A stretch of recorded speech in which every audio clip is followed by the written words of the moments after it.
In today's video, I'm going to teach you how to make portrait video landscape in CapCut PC. If you filmed something vertically for TikTok, Reels or Shorts, and now want to turn it into a widescreen video for YouTube or a TV screen, CapCut PC gives you two very simple ways to do it. Both options are quick, beginner-friendly, and useful in different situations, depending on the look you want. To begin, the first thing we need to do is switch the project canvas to a widescreen format. Right underneath the central preview window, click the ratio button and choose 16:9. As soon as you do that, your preview changes from a vertical frame to a horizontal landscape frame. Because your original clip is still portrait, you'll immediately notice black bars on the left and right sides. That's completely normal, and it just means your video now sits inside a wider canvas. Now let's look at the first method. This is the easiest choice if you want to keep the full vertical video visible without cropping anything out.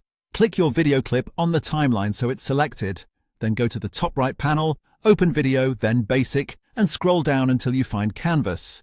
Click the drop-down there and select Blur.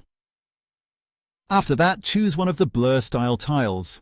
CapCut will automatically place a soft, enlarged, blurred version of your video behind the main clip. This fills the empty side areas and creates a clean, polished background that matches your footage. It's a great option when you want a professional widescreen result while still preserving everything in the original vertical shot. The second method is ideal if you want your video to fully fill the landscape frame with no sidebars at all. Select the clip on the timeline, go back to Video and Basic, and increase the scale slider until the video reaches both the left and right edges of the screen. As you scale up, the portrait clip will zoom in and crop some of the top and bottom or outer framing, so make sure the most important part of your shot stays visible. Then use the Position Y slider to move the image up or down.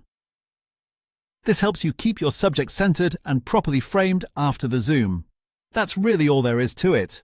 If you want to preserve the full shot, use the blurred canvas background. If you want a true full-screen landscape look, scale the video until it fills the frame and adjust the vertical position for the best composition. You're all set, and now you know two of the easiest ways to turn a portrait video into landscape in CapCut PC.